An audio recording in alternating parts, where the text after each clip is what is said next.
कल्पना की थी जिस समाज में कोई भूखा न रहे, कोई न छोटा हो न कोई बड़ा हो, सभी को समान अधिकार मिले।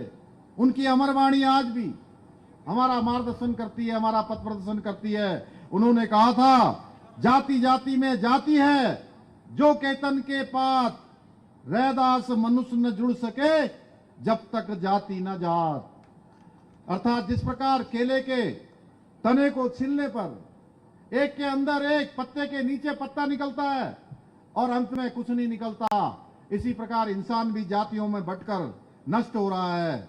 जब तक समाज में यह भेदभाव खत्म नहीं होगा, तब तक अखंड और सशक्त समाज का निर्माण नहीं हो सकता है। उसमें हमेशा बाधा बनी रहेगी। भाइयों बहनों, मुझे ये जानकर ये कहते हुए अत्यंत हर्ष और गर्व हो रहा है कि संत रविदास जी ने इसी समरता और समानता के संदेश को हमारे यशस्वी प्रधानमंत्री श्री नरेंद्र मोदी जी के कुशल नेतृत्व में, उनके मार्गदर्शन पर आज पूरे देश के अंदर धरातल पर उतारा जा रहा है।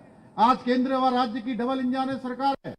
सबका साथ, सबका विकास, सबका विश्वास, सबका प्रयास, इस मूल मंत्र के साथ काम कर रही है, जिसके तहत प्रधानमंत्री जी के नेतृत्व में आज के अंतिम छोर पर खड़े हुए व्यक्ति को आगे लाने का काम हो रहा है, उसको मुख्य धारा से जोड़ने का काम हो रहा है।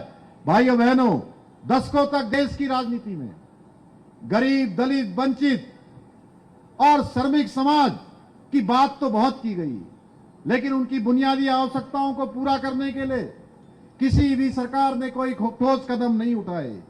बरसों तक करोड़ों परिवार धुएं में खाना बनाने, खुले में शौच करने जैसी पीड़ा झेलते रहे, पानी की एक एक बूंद के लिए तरसते रहे, गंभीर बीमारी आने पर इलाज के लिए अपनी जमा पूंजी गंवाते रहे, अपने घर के गिरवी रखते रहे। जिन मूलभूत सुविधाओं को बहुत पहले गरीब का अधिकार बन जाना चाहिए था, उन्हें लंबे समय तक केवल और केवल चुनावी वादे तक सीमित रखा गया।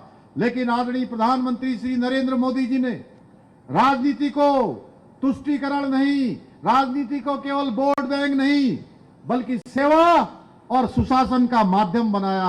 अंतिम व्यक्ति को आगे लाने का उन्होंने जो संकल्प लिया, उन्होंने सुनिश्चित किया कि सरकार की योजनाएं किसी जाति, वर्ग या वोट बैंक के आधार पर नहीं, बल्कि पात्रता और आवश्यकता के आधार पर अंतिम व्यक्ति तक पहुंचे।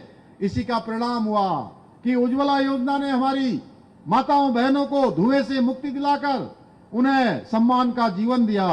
वहीं स्वच्छ भारत अभियान चलाकर घर घर शौचालयों का निर्माण कर माताओं बहनों की गरिमा और उनकी सुरक्षा सुनिश्चित की गई।